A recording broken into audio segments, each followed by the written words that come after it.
श्री राधा रमण जय जय नवले किशोर जय गोपी चित चोर प्रभु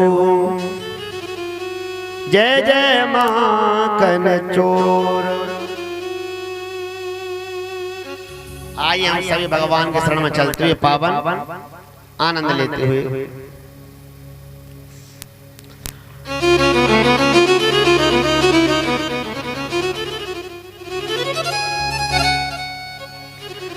और मोहन से दिल क्यों लगाया है और ये मैं जानूं या वो जाने। आइए सभी ताली बजाते हुए और जो नहीं बजाएगा ताली उसके पास में बैठने वाली के सौगंध से ध्यान रखना भैया। ओ मोहन से दिल क्यों लगाया है ओ ये मैं जानो या वो जाने।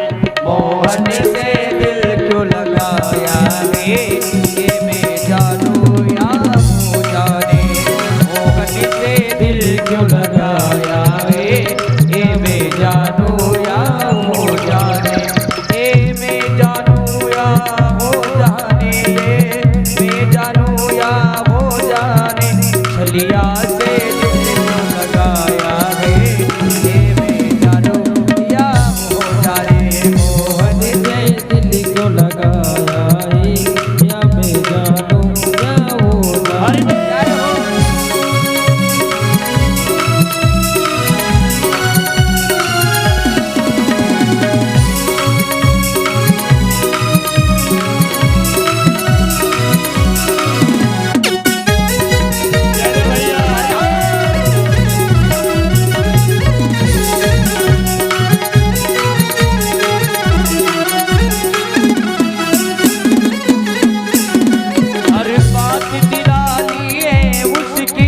हर बात में एक टेढ़ापन। हर बात निराली है मुझकी हर बात में है एक टेढ़ापन।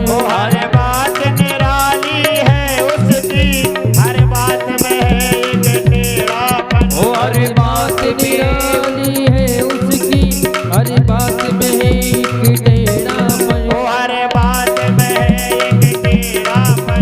हर बात में है एक टेढ़ापन।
चाहता हूँ दोनों हाथ एक बार ऊपर करने से वक्त लोग और ताली बजाते हुए।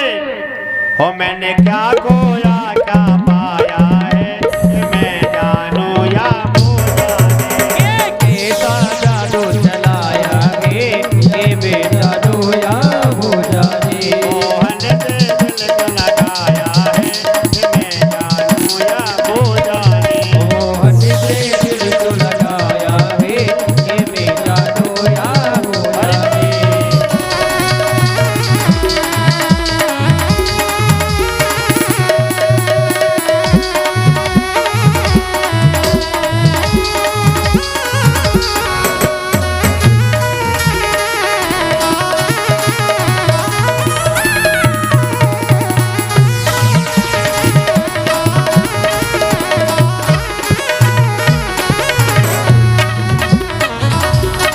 अरे जितना दिल ने उस याद किया, उतना जग ने बदनाम किया। जितना दिल से उसे याद किया, उतना उसने बदनाम किया। उतना जग ने बदनाम किया। उतना जग ने बदनाम किया।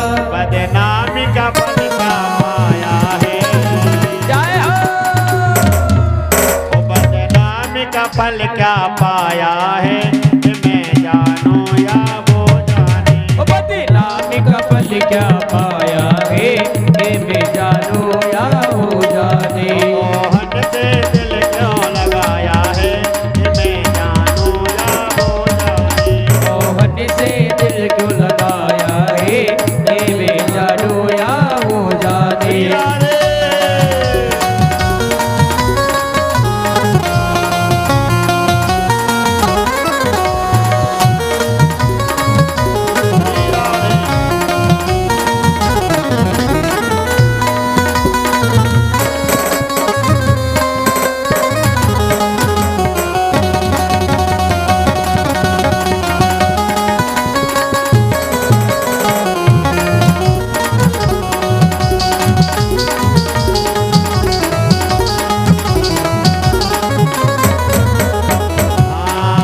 मोहन से दिल क्यों लगाया है, ये मैं जानूं या वो जाने। ओ मोहन से दिल क्यों लगाया है, मैं जानूं या वो जाने। मैं जानूं या वो जाने।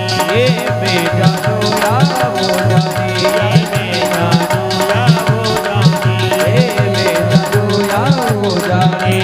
मैं जानूं या वो जाने। ये मैं जानूं या वो जाने। मैं जानूं या वो जाने।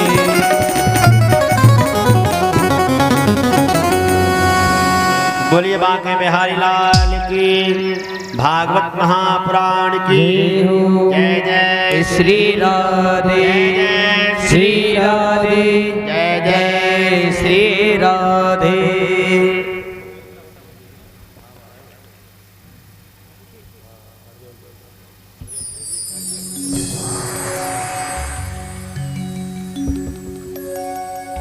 भगवान ने श्री गिरिराज जी महाराज का कल्याण किया है। अब आइए हम सुंदर भागवत जी में आगे प्रवेश करते हुए एक सुंदर लीला का वर्णन करते हैं, जिसका नाम है रास लीला। रास लीला भगवान की कैसी लीला है? नंबर 1, आप लोग ये बताइए कि लीला का अर्थ क्या होता है? प्रेम से कहिए राधे राधे, जोर से बोलिए। लीला जो शब्द है ये बड़ा विचित्र शब्द है, समझ रहे हैं ना? लीला किसे कहते हैं? लीला राम लीला और रास लीला। लीला का अर्थ होता है जो हो तो सही, जो दिखे तो सही पर वास्तव में हो ना, जो दिख तो रही है पर हो नहीं रही है, उसको लीला कहते हैं। हमको लगता है कि भगवान ने रास रचाया, हमको लगता है कि भगवान ने 16,108 विवाह की। हमको लगता है कि भगवान के एक पत्नी से 10-10 बालक और एक पुत्री उत्पन्न हुई, ऐसा हमको लगता है। वास्तविकता में जो भगवान की लीला है एक क्रिया नहीं है। हम लोग क्रिया करते हैं और क्रिया से कर्म बनता है और कर्म से ही गति बनती है, लेकिन परमात्मा क्रिया नहीं करते, भगवान लीला करते हैं। प्रेम से कहिए राधे राधे। इसके बारे में रामचरितमानस में आया है, बिन पग चलहि सुनहि बिनु काना, कर बिनु करम करहि विधि नाना, आनन रहित सकल रस भोगी, बिन वाणी वक्ता बड़े योगी। ये किसके लक्षण हैं? ये ब्रह्म के लक्षण हैं, ये मनुष्य के नहीं है।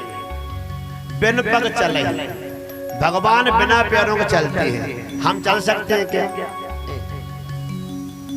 सुनई बिनु काना, भगवान बिना कान के सुन सकते हैं, हम लोग सुन सकते हैं क्या? नहीं सुन सकते।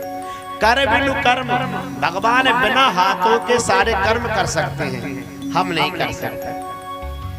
आनन रहित सकल रस भोगी, भगवान बिना मुंह के समस्त रसों को भोग सकते हैं, हम नहीं भोग सकते। और बिनु वाणी वक्ता बड़ योगी, भगवान बिना वाणी के सब कुछ कह सकते हैं, पर कैसा हम कर सकते हैं? नहीं कर सकते, क्योंकि ये भगवान की लीला है, ये ब्रह्म के लक्षण है, मनुष्य की नहीं है। अब आगे बढ़िए कथा में, प्रेम से कहिए राधे राधे। एक बार क्या हुआ कि जो भगवान कृष्ण की पत्नियां हैं 16,108, उन्होंने क्या किया कि सुंदर भोजन बनाए। किसके लिए बनाए? एक महात्मा जी थे जिनका नाम है दुर्वासा। प्रेम से कहिए राधे राधे। क्या नाम है ऋषि का? दुर्वासा। तो दुर्वासा ऋषि कैसे कहते हैं? जो सिर्फ दूबा खाते हैं और कुछ नहीं खाते, उनको दुर्वासा कहते हैं। तो एक दिन पत्नियों ने कहा कि हम दुर्वासा मुनि को भोजन कराने जा रहे हैं। उन्होंने 16,108 थाली बनाई और थाली बना करके भोजन ले जाने लगी। तो भगवान श्री कृष्ण से कहा कि हम भोजन लेकर जा रही हैं दुर्वासा मुनि को, बीच में जमुना जी पड़ती हैं, जमुना पार हम कैसे करेंगे? जमुना पार कैसे करेंगे? तो भगवान कृष्ण ने कहा तुम जमुना जी से ये बोल देना, क्या बोलना है कि अगर हमारे पति अखंड ब्रह्मचारी हों तो जमुना मैया रास्ता दे दो। अब पत्नियों को हंसी आ गई, बोले तुम कह रहे हो अखंड ब्रह्मचारी हो, और हमको मालूम है कि हमारे 10-10 बेटे हैं और एक पुत्री है, और आप कह रहे हो कि अखंड ब्रह्मचारी। भगवान श्री कृष्ण ने कहा तुम्हें क्या लेना देना, तुम तो जाओ। पत्नियों ने कहा चलो भैया जी कह रहा तो मान लेते। तो कहते हैं कि पत्नियां गई और जाकर के जमुना जी से कहा कि जमुना मैया अगर हमारे पति अखंड ब्रह्मचारी हों तो रास्ता दे दे। तो बड़ी विचित्र घटना घटी, जमुना मैया ने रास्ता दे दिया। कितने हाथ का? 10 हाथ का रास्ता दे दिया। पत्नियों ने कहा चलो रास्ता मिल गया, बाद में देखेंगे जो बात है वो। सो पहुंच गई बेचारी। उधर दुर्वासा मुनि बैठे थे। अब दुर्वासा ऋषि किसे कहते हैं? जो सिर्फ दूबा खाते हैं। बोले गुरुजी भोजन कर लो। अरे बेटी मैं भोजन नहीं करता। अरे कर लो गुरुजी लाए हैं। चलो ले आओ, तो पर लाई हो तो ले आओ। तो पूरी थाली रख दो, जब लाई हो तो करनी पड़ेगी। तो कहते हैं कि दुर्वासा मुनि 16,108 थाली भोजन कर गए। कितनी? 16,000। अपन तो एक खा लें वही बहुत है। 16,108 थाली खा गए। और खाने के बाद में पानी पी करके जलाचमन करके और हाथ धुल करके गुरुजी का जाओ, खूब आशीर्वाद है बेटी, सौभाग्यवती रहो, दूधो ना पूतो फल हो जाओ। तो भगवान की पत्नियों ने कहा गुरुजी जमुना जी चढ़ी हैं, उधर से तो हम हमारे प्रभु का नाम लेकर के आ गए थे, इधर से कैसे जाएंगी, इधर से लौट के जाना है। तो दुर्वासा मुनि ने कहा बेटी तुम जमुना जी के पास जाकर के और ये बोल देना, बोले क्या, कि दुर्वासा ऋषि ने कभी भी जीवन में दूबा के अलावा कुछ ना खाया हुए तो जमुना मैया रास्ता दे दो। दुर्वासा मुनि ने दूरबा के अलावा कुछ भी ना खाया हुए तो जमुना मैया रास्ता दे दो। अब बेचारी पत्नियों ने सिर ठोक लिया, बोले हमारे सामने तो आप 16,000 थाली खा गए, हम हाथन से भोजन बना के लाई और तुम 16,000 थाली खा गए भोजन और कह रहे हो कि दूरबा के अलावा कुछ ना खाया। बोले तुम्हें क्या लेना देना, तुम तो जाओ। तो कहते हैं बेचारी पत्नियां गई और जाकर के जमुना जी से कहा, जमुना मैया दुर्वासा मुनि ने दूरबा के अलावा कुछ ना खाया हो तो रास्ता दे दो। तो कहते हैं इधर से तो दिया था 10 हाथ का रास्ता, उधर से मिल गया 20 हाथ का रास्ता, और 20 हाथ का जब रास्ता मिला लौट करके गोपियां आई, पत्नियां, और भगवान कृष्ण से आगे कहती है प्रभु एक बात बता, हमें मालूम है तुम ब्रह्मचारी नहीं हो, हम तुम्हारी पत्नियां हैं, और हमें मालूम है दुर्वासा ऋषि ने हमारे हाथ से भोजन करे, लेकिन आप दोनों की बात जमुना जी ने मान ली, ये क्या है? तो भगवान कहते हैं देवी ये हमारी लीला है, मनुष्य क्रिया करते हैं, दुर्वासा भी भगवान शिव के अवतार है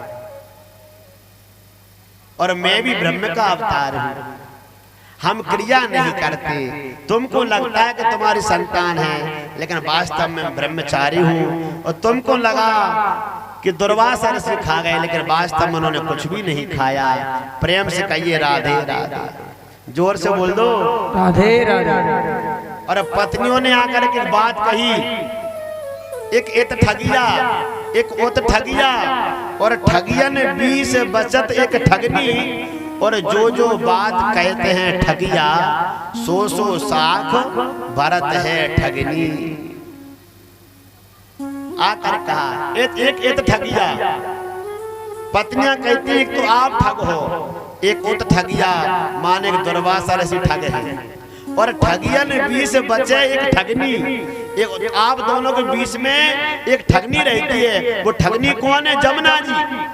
और जो बात कहते हैं ठगिया और जो आप दोनों बात कहते हो ना 100 साख भरत है ठगनी, उसी बात को वो ठगनी माने जमुना मैया सही कर देती है। बोलो वृंदावन बिहारी लाल की। एक लीला की कथा और है शिव पुराण में, आप लोगों ने अगर शिव महापुराण की कथा सुनी हो कि शिव महापुराण में बड़ी कथा आती है, जब शिवजी बारात लेकर गए तो शंकर भगवान को भोजन कराया गया, तो शिवजी ने जब भोजन किया राजा हिमाचल के यहाँ, तो कहते हैं शिवजी पूरा भोजन खा गए, जितनी बारात के लिए भोजन बनाता पूरा भोजन शिवजी कर गए।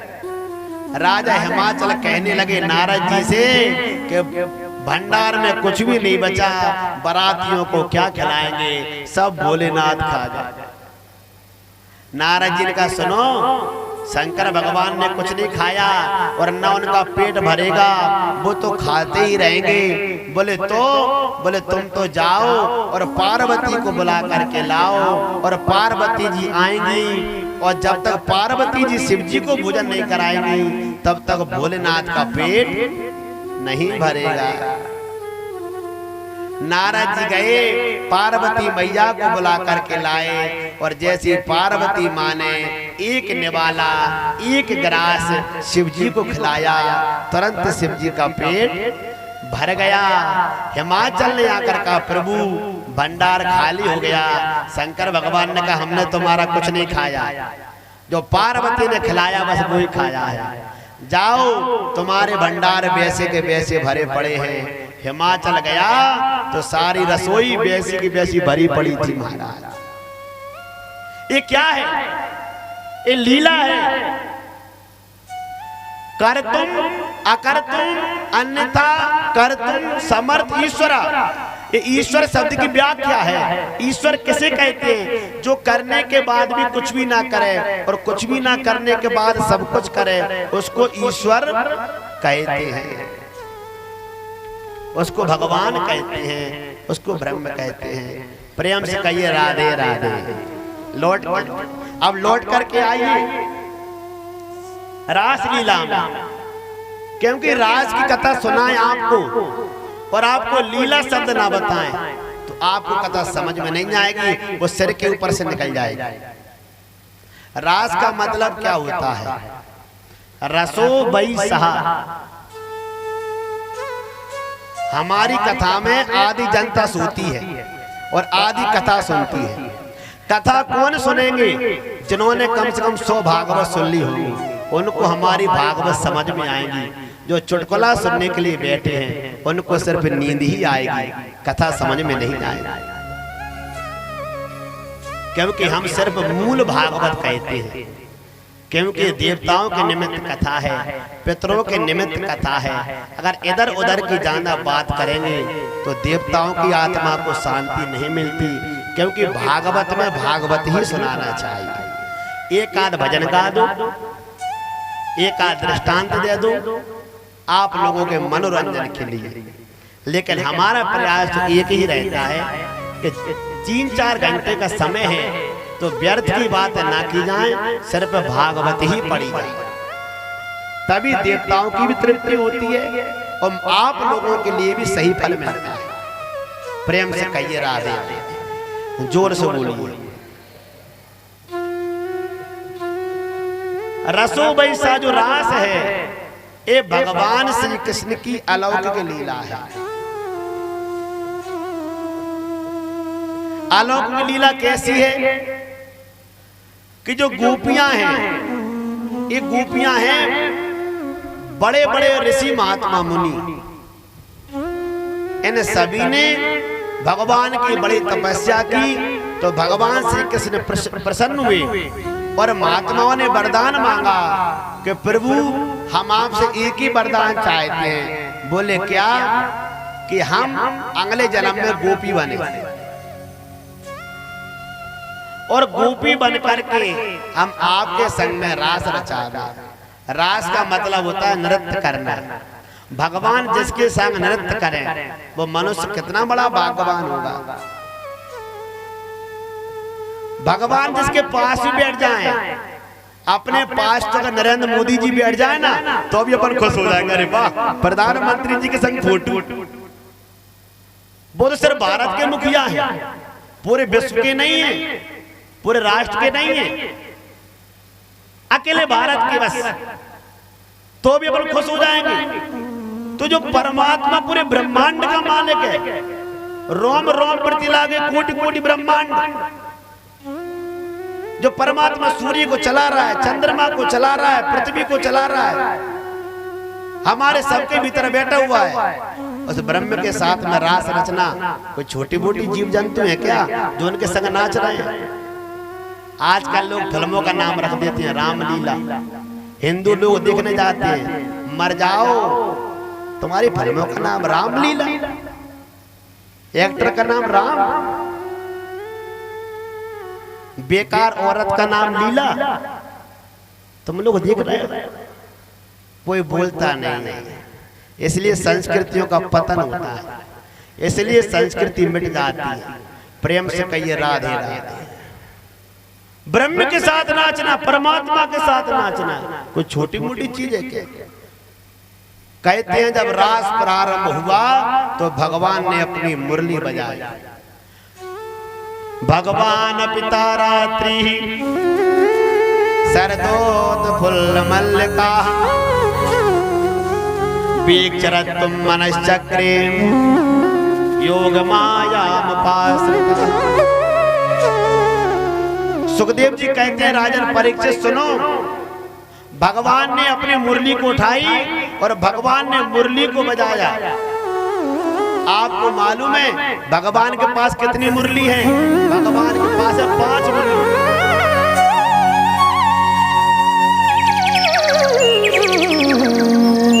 जब भगवान ने मुरली को बजाया, कहते हैं भगवान ने एक मुरली को उठाया जिस मुरली का नाम है मोहिनी मुरली। और मोहिनी मुरली को जब भगवान ने बजाया तो कहते हैं उस मुरली से जितनी ब्रज की गोपियां हैं सबके मन में यही भाव आया कि भगवान हमको बुला रहे हैं, हमको बुला रहे हैं। तो कहते हैं एक गोपी गाय को लगा रही थी, गौ माता को लगा रही थी। उसी समय भगवान की मुरली की आवाज आई और वो गोपी चल दी महाराज, ध्वनियां पटक करके बछड़े को बधा छोड़ करके भाग गई। एक गोपी है अपने पति के चरण दबा रही थी, उसने भगवान की मुरली सुनी, वो भी दौड़ गई। एक गोपी अपने आंखों में काजल लगा रही थी, एक आंख में काजल लगा पाया, दूसरी में लगा ही नहीं पाया। तब तक तो भगवान की मुरली सुनी, दौड़ गई। एक गोपी कैसी है? वो कहते हैं उसने खीर बनाई। शरद पूर्णिमा थी ना उस दिन, तो शरद पूर्णिमा को खीर बनाई। पति ने कहा थोड़ी शक्कर डाल दे, तो महाराज वो रसोई में गई और जाकर के जैसी पहुंची तो भगवान की मुरली सुन ली और शक्कर की जगह महाराज नमक के डिब्बे में हाथ डाल दिया और नमक के डिब्बे में हाथ डाल करके और खीर में नमक डाल करके दौड़ी चली जाए। महाराज प्रेम से कहिए राधे राधे, जोर से बोल दो। देखो आज हमारी बुआ जी भी आई है शहरोल से भैया, लेकिन ये 2 दिन आई हैं, कल भी आना पड़ेगा। प्रेम से कहिए राधे राधे, जोर से बोल दो। जब मुरली को जैसे सुना सभी महाराज दौड़ करके दौड़ी दौड़ी भागी, सारी गोपियां गई हैं। लेकिन एक गोपी थी, वो कैसी गोपी थी कि सासू मां ने उसको ताले में बंद कर दिया और जैसे ही ताले में बंद किया वो गोपी महाराज मन में बड़ी दुखी हुई और कहते हैं वो गोपी क्या कहती है, आइए एक संत के भाव हैं वो गा लेते हैं भजन के माध्यम से। वो गोपी कहती है, ओ मेरी प्रीत ना छूटेगी नंद लाला से।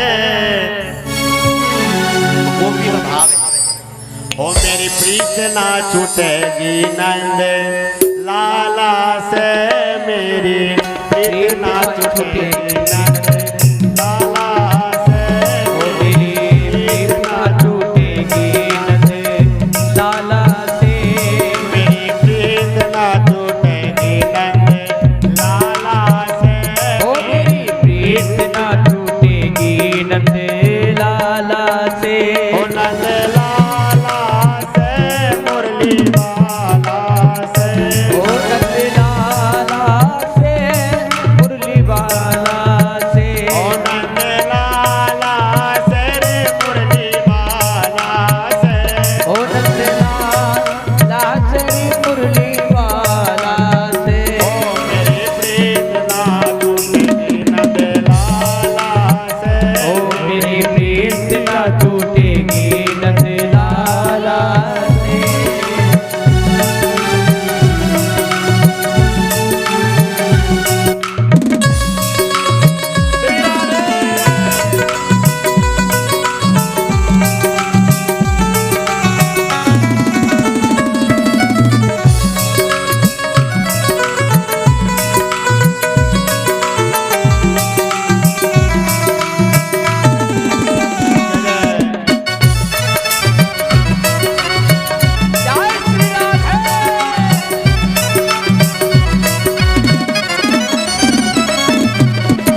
ना टूटेगी लाला से, मेरी प्रीत न टूटेगी नंद लाला से, ओ मेरी प्रीत ना टूटेगी नंद लाला तेरी, मेरी प्रीत ना टूटेगी नंद लाला से।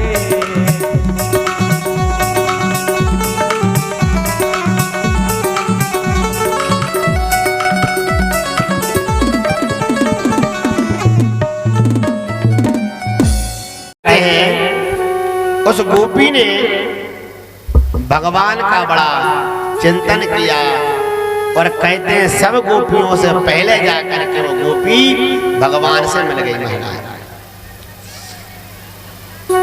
तो सभी गोपियां भागती चली जा रही है भगवान के पास।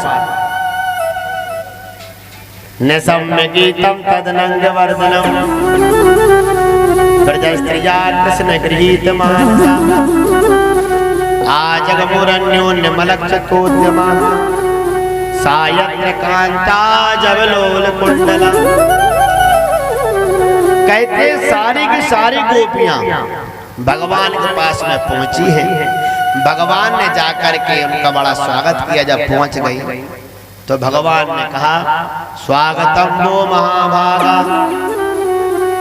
प्रियम किम करवाणि वा ब्रजस्याना वयं कश्चित् ब्रूता गमन कारणम। भगवान ने कहा हे गोपियों आप आई हो, आपका स्वागत है, लेकिन गोपियों आप क्यों आई हो? अब जैसे भगवान ने क्यों कहा तो गोपियों को बड़ा बुरा लगा। क्यों कि गोपियों ने कहा प्रभु आपने मुरली को बजाया, आपने हमें बुलाया, और अब आप पूछ रहे हो क्यों आई हो? तो गोपियों के मन में जरा बुरा लगा।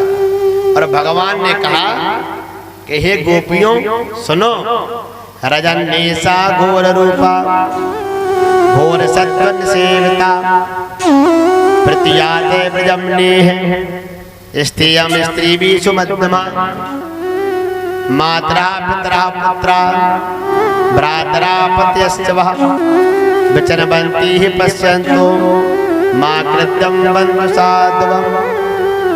भगवान कृष्ण ने कहा हे गोपियों आप पति को छोड़ करके आई हो, और हमारे शास्त्र कहते हैं कि पत्नियों के लिए कभी पति का त्याग नहीं करना चाहिए। प्रेम से बोलो राधे राधे। सुन लो ना माताओं बहनों, 2 मिनट मेरी तरफ देख लो है, प्रेम से कहिए राधे राधे, जोर से बोलो। हमारे शास्त्र कहते हैं कि नारी के लिए पति की सेवा सबसे श्रेष्ठ धर्म होता है। जो नारी अपने पति से बिना पूछे व्रत भी करती है उसे उस व्रत का फल प्राप्त नहीं होता। जो पत्नी उठ करके अपने पति के रोज चरण छूती है उसके लिए मनोवांछित फल की प्राप्ति होती है। और हमारे शास्त्र तो यहाँ तक कहते हैं कि जो पति पुण्य करता है उसका आधा भाग पत्नी को प्राप्त होता है। पत्नी चाहे पुण्य करे या ना करे, पति के ही पुण्य से उसका उद्धार हो जाता है। जो पत्नी अपने पतियों को रोज गाली देती है वो अगले जन्म में जाकर के कुतिया बनती है। प्रेम से कहिए राधे राधे। जो पति का नारी अपमान करती है ऐसी नारी सदा दुख ही भोगती है। इसलिए पत्नियों का प्रथम कर्तव्य है अपने पतियों की सेवा करें।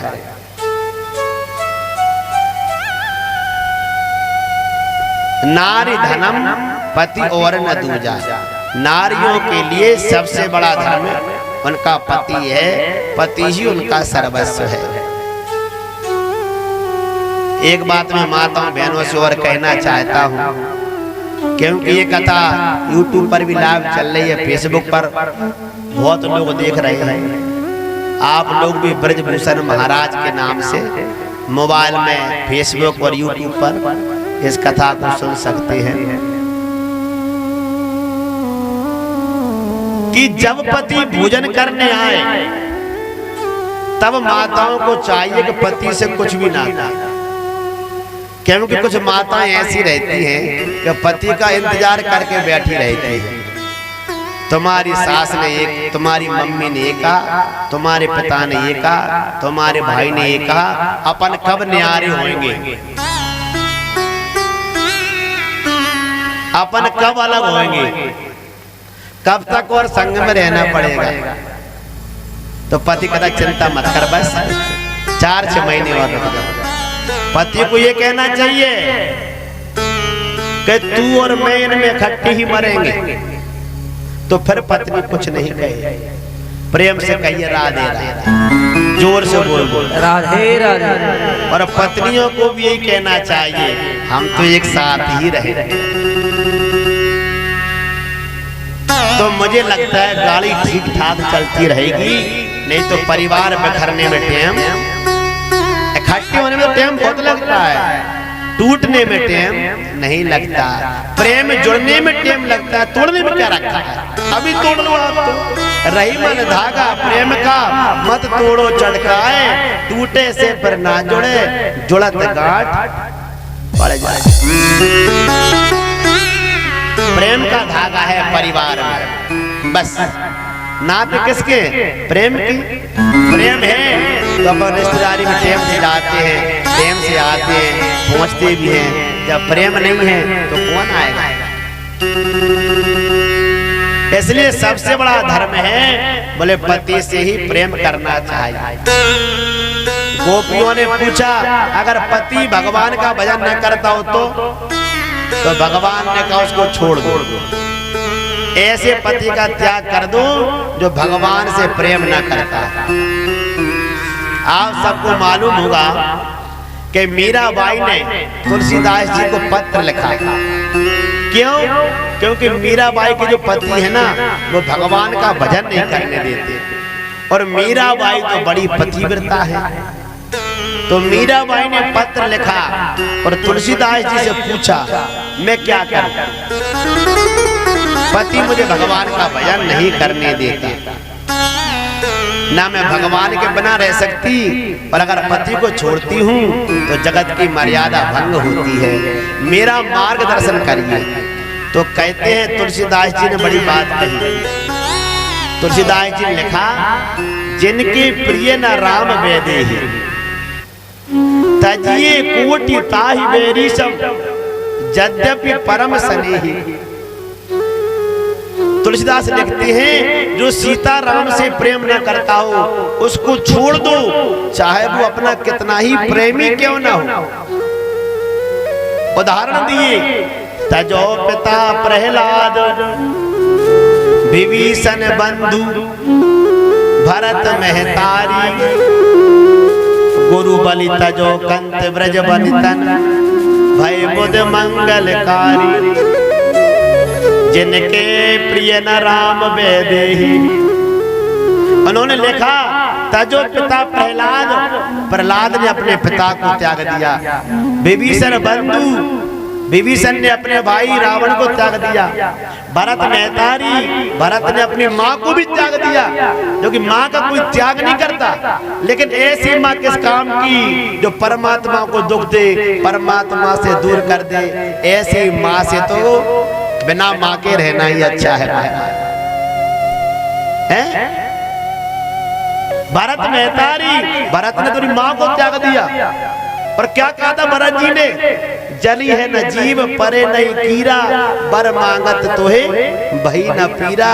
अरे तुम मेरी माँ कहाँ से हो गई। ऐसी माँ को भी त्याग देना चाहिए। कहते हैं भरत जी ने माँ को त्याग दिया। विभीषण बंधु, विभीषण ने अपने भाई रावण को त्याग दिया। गुरु बलि तजो, और बलि ने अपने गुरु का भी त्याग कर दिया, क्योंकि गुरु भी ऐसा होना चाहिए जो भगवान का मार्ग बताएगा। गुरु का और कोई काम नहीं है, सिर्फ एक ही काम है कि अपने शिष्य को भगवान की ओर ले जाए, बस। दूसरा गुरु का कोई काम नहीं। बलि ने गुरु का त्याग कर दिया, और कंत ब्रज बनितन, और जो ब्रज की गोपियां हैं उन्होंने भी अपने पतियों का त्याग कर दिया, क्योंकि उनके पति भगवान से दूर करते थे। प्रेम से कहिए राधे, जोर से बोल दो। कुल मिलाकर के ये है जो परमात्मा से प्रेम नहीं करता। भक्त लोगों के लिए, दुष्टों की बात नहीं चल रही, ये कथा दुष्टों की नहीं है, ये भक्तों की है। ये उन लोगों की भागवत नहीं है जो दूसरों को भागवत सुनने से रोकते हैं। ये भागवत उन लोगों के लिए नहीं है जो कोई भागवत करवा रहा है उसमें बगैर पेरा करते हैं, उन लोगों के लिए भागवत नहीं है। ये भागवत उन लोगों के लिए नहीं है जो कोई तीर्थ जा रहा है उसको तीर्थ यात्रा करने से रोकते हैं, उनके लिए भागवत नहीं है। जो ब्राह्मणों की निंदा करते हैं उनके लिए भागवत नहीं है। जो संतों की निंदा करते हैं उनको भागवत नहीं है। जो माता पिता का सम्मान करते हैं उनके लिए भी भागवत नहीं है। जो भक्तों का सम्मान नहीं करते उनके लिए भी भागवत नहीं है। भागवत तो मुँह रहो रस का भूमि भाव का, जो भावना युक्त हैं, जो परमात्मा से प्रेम करते हैं उन्हीं के लिए भागवत है। कामी पुरुषों के लिए भागवत नहीं है महाराज।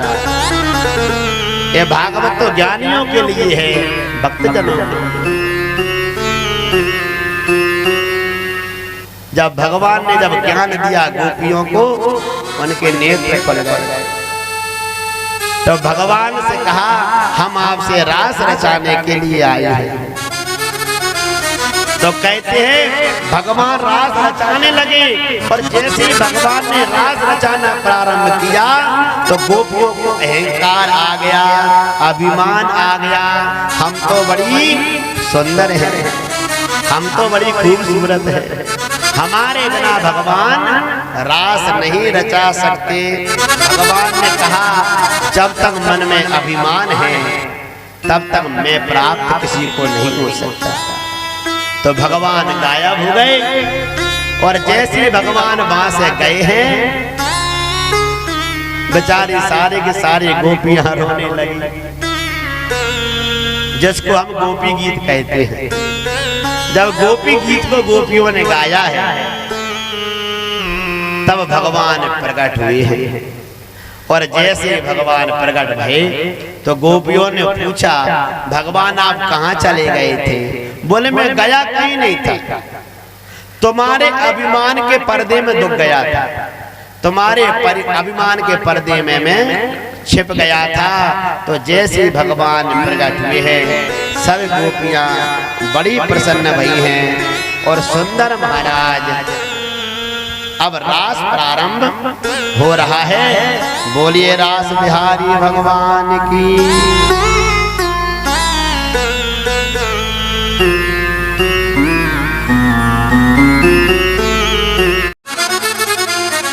तो दो गोपियां आसपास हैं, बीच में भगवान कृष्ण है, और नृत्य करना भगवान ने प्रारंभ कर दिया। और जैसे भगवान ने नृत्य प्रारंभ किया है तो उसमें क्या हुआ कि ब्रह्मा नाचे, विष्णु नाचे, नाचे गोपी जन, मन मेरो बन गयो सखीरी पावन वृंदावन।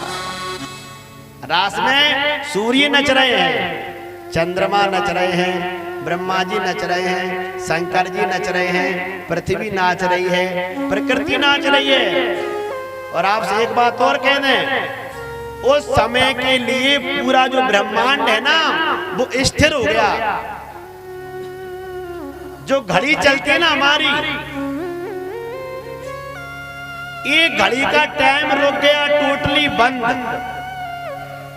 जो जितनी उम्र का है वो वहीं पर रुक गया।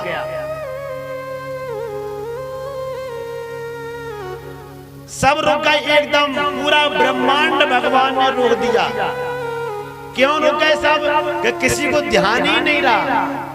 ना सूर्य को ध्यान है कि मुझे चलना है, ना पृथ्वी को ध्यान है कि मुझे घूमना है, ना वायु को ध्यान है कि मुझे चलना है। पूरी प्रकृति उस समय स्थिर हो गई। और आपको मालूम है रास कितने दिन चला है? ब्रह्मा की 6 रात। ब्रह्मा जी की 6 रात्रि आप जानते हैं, 4,32,000 वर्ष का कलयुग, उससे डबल है द्वापर युग 8,64,000 का, पर उससे दूना है त्रेता, पर उससे भी दूना है सतयुग। माने एक चतुर्युगी में 64 लाख वर्ष से ऊपर होते हैं एक चतुर्युगी। और जब 71 बार जी निकल जाते हैं तब जाकर के महाराज ब्रह्मा का एक दिन होता है। अब आप समझो, ऐसी 6 रात्रि पर्यंत राज चला महाराज। और जब इतना राज चला तो आप बताइए, फिर तो उनके पति भी पता नहीं कहां चले जाते, गोपियों की सासू पता नहीं कहां चली जाती, गुरुजी पता नहीं कहां चले जाते, किसी को मालूम ही नहीं पड़ा। क्योंकि रास लीला जो है ना वो अलौकिक लीला है, पृथ्वी की लीला नहीं है, लोक के नहीं है, अलौकिक है। जब रास हुआ तो शंकर भगवान के मन में आया कि मैं भी चला जाऊं। पार्वती जाने लगी, बोले मैं तो जा रही हूँ। बोले कहाँ जा रही हो? बोले भगवान रास रचा रहे हैं, मुझे तो जाना ही जाना है। प्रेम से कहिए राधे राधे। शिव जी ने कहा मुझे भी ले चलो। बोले नहीं नहीं, नो एंट्री। हाँ, पुरुषों के लिए उसमें अंदर प्रवेश वर्जित है, जा ही नहीं सकते। तो बोले मुझे नारी बना के ले चलो। बोले पहले तुम संग चलो भाई देखेंगे। हाँ, तो कहते हैं कि शिव जी संग में आ गए और भीतर जाने लगे तो राधा रानी द्वार पर खड़ी थी। शिव जी ने कहा मुझे भीतर जाना है। राधा जी ने कहा भोलेनाथ तुम भीतर नहीं जा सकते। बोले क्यों? बोले नारी जा सकती है भीतर, नर नहीं जा सकता। राधा जी ने कहा एक उपाय है भोलेनाथ। बोले बता दो। बोले मेरे नाम से कुंड है, राधा कुंड, और भोलेनाथ तुम उसमें जाओगे और स्नान करके आओगे ना तो तुम नर से नारी हो जाओगे, फिर रास रचा लेना। कहते हो भोलेनाथ तो बोले हैं, दौड़ करके गए और कुंड में स्नान तो किया नहीं और लौट करके आ गए। राधा रानी ने पूछा क्यों भोलेनाथ आप तो वैसे के वैसे हो? बोले मुझे टेंशन हो गई एक। राधा रानी ने पूछा कौन सी टेंशन हो गई? बोले मैं ये पूछना भूल गया कि जब मैं कुंड में स्नान करूंगा तो रास रचाने के लिए नारी बनूंगा, क्या परमानेंट ही नारी बन जाऊंगा? बोले परमानेंट नारी तो नहीं बन जाऊंगा। राधा रानी ने कहा भोलेनाथ नाम भी भोले और काम भी तुम्हारे भोले। अरे जब तक रास रहेगा तब तक ही आप नारी रहोगे, इसके बाद में फिर से पुरुष ही बन जाओगे। कहते हैं भोलेनाथ गए और कुंड में जाकर के स्नान किया तो भगवान गोपी बन गए। बोलो गोपेश्वर महादेव की जय हो। आज भी वृंदावन में गोपेश्वर भगवान का स्थान है। देखिए आप सभी प्रेम से कथा सुन रहे हैं। हम आपके लिए सुंदर कथा सुनाते हैं दो, आपने सुनी हो या ना सुनी हो। अच्छा एक किसको मालूम है कि राधा कुंड कैसे बना? कौन बताएगा? कथा सुना दे राधा कुंड की, 5 मिनट में सुना देंगे। राधा कुंड और कृष्ण कुंड ये दोनों ही हैं। जब हम परिक्रमा करने के लिए जाते हैं गोवर्धन महाराज की, जय जय श्री राम, प्रेम से कहिए राधे राधे। हमारे जीजाजी साहब कसबा थाने वाले, हाँ। हमने निवेदन किया मैंने कि पधारो एक आध देना, तो मेघराज ने भी फोन लगा दिए, बोले आ जाओ महाराज, है कि नहीं? आओ एक बार जोर से जयकार लगा दे। बोलो भागवत महापुराण की जय हो, वृंदावन बिहारी लाल की जय हो, जय जय श्री राधे। राधा कुंड कैसे बना है इसके बारे में सुंदर एक कथा आती है कि एक बार कृष्ण भगवान ने एक दुष्ट को मारा जिसका नाम था धेनुकासुर। ये बछड़े के रूप में रहता था। जब अब बछड़ा माने गौ मान लो आप, तो भगवान ने जब उसको मारा तो वो राधा रानी के पास आए तो राधा रानी ने कहा आप गौ की हत्या करके आए। बोले हमने कहा गौ हत्या की है? बोले आपने बछड़े को मारा है। बोले वो बछड़ा नहीं था, वो तो राक्षस था, वो धेनुकासुर था। बोले नहीं, आप स्नान करके आइए तभी आपसे बात करें। कृष्ण भगवान ने कहा मैं स्नान कहाँ करूं, कोई कुंड ही नहीं था वहां पे। तो कहते हैं भगवान कृष्ण ने अपनी मुरली ली और मुरली से गड्ढा खोदना चालू कर दिया। अब राधा रानी ने मन में सोचा अपन फ्री बैठे हैं, अपन भी कुछ कर लो। तो कृष्ण भगवान मुरली से कुंड बनाने लगे और राधा रानी अपना कंगन जो सोने का था उससे कुंड बनाने लगे। तो कृष्ण भगवान ने जो कुंड खोदा उसको कृष्ण कुंड कहते हैं। उसी में भगवान ने फिर स्नान किया। और राधा रानी ने जो कंगन से जो कुंड बनाया उसके दो नाम पड़ गए। कंगन से खोदा तो कंगन कुंड हो गया, और राधा रानी ने वो कुंड बनाया इसलिए वो राधा कुंड हो गया। प्रेम से कहिए राधा। राधा कुंड की बड़ी महिमा है।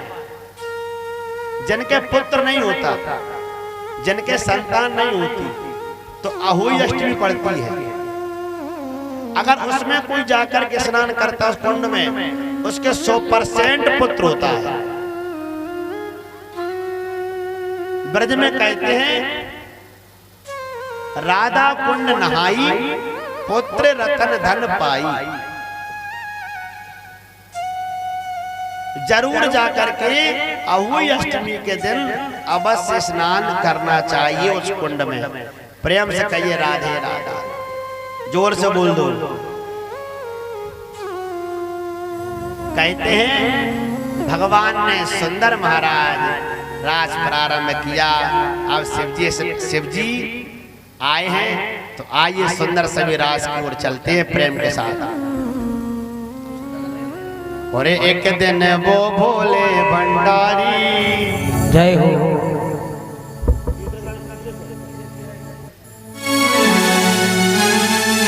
सभी ताली बजाते प्रेम के साथ।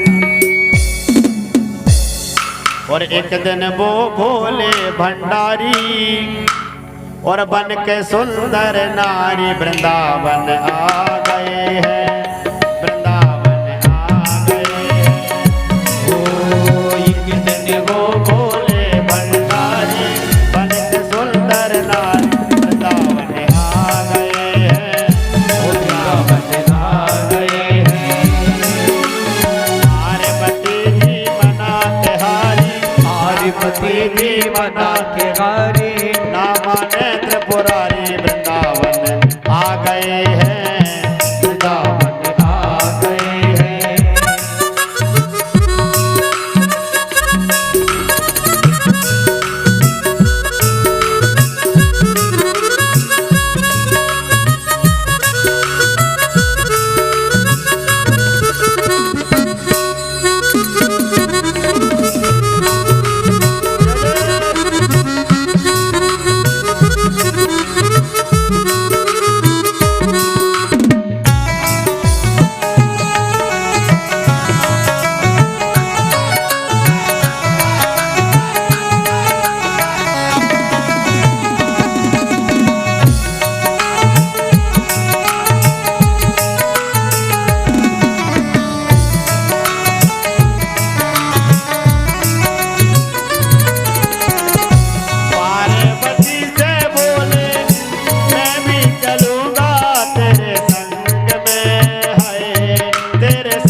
हमें दिखा दो प्यारी वृंदावन आ गए हैं, वृंदावन आ गए हैं।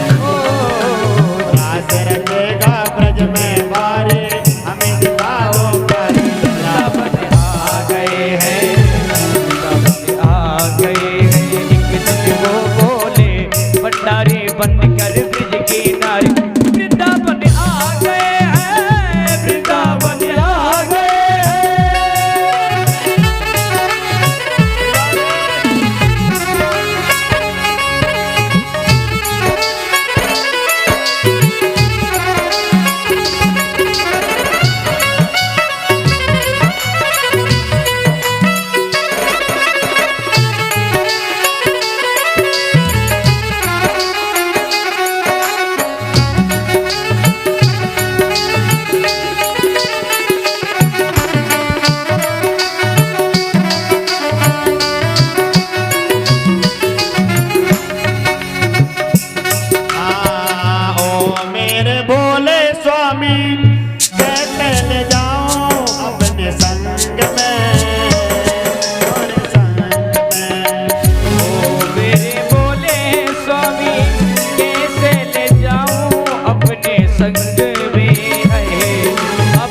हंसी करेंगी ब्रज की नारी मानो बात हमारी आ गए हैं वृंदावन आ गए हैं हंसी करेंगी ब्रज की नारी मानो बात हमारी वृंदावन आ गए हैं वृंदावन आ गए हैं। जय हो।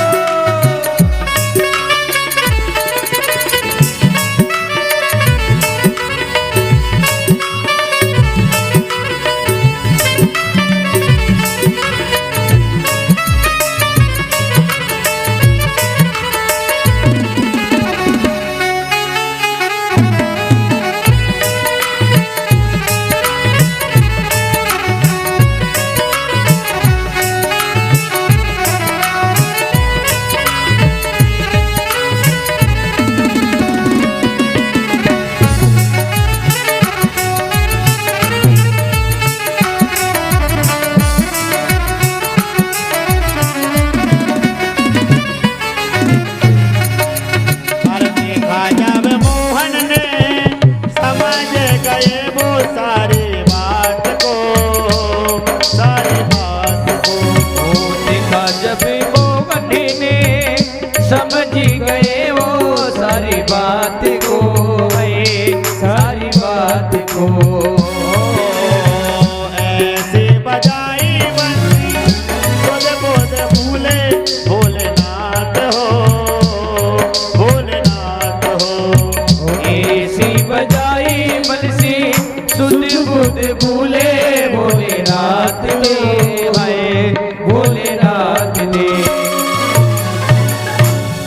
और खसक गई जब सिर से साड़ी मुस्काए गिरधारी वृंदावन आ गए हैं आ गए हैं। खसक गई जब सिर से साड़ी मुस्काए गिरधारी वृंदावन आ गए हैं, वृंदावन आ गए हैं।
सजा दो मुझको,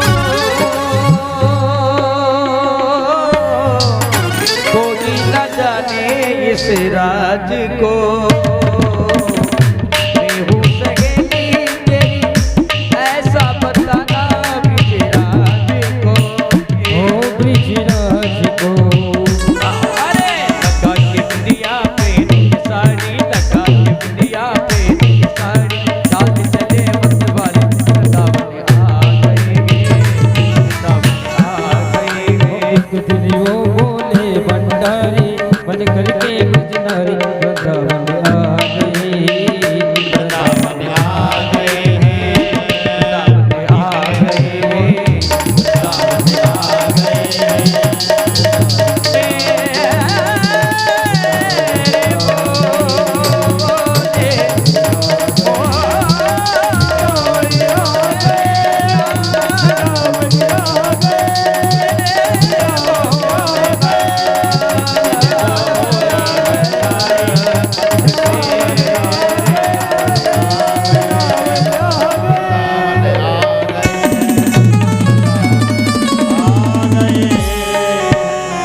बोलिए वृंदावन बिहारी लाल की जय हो।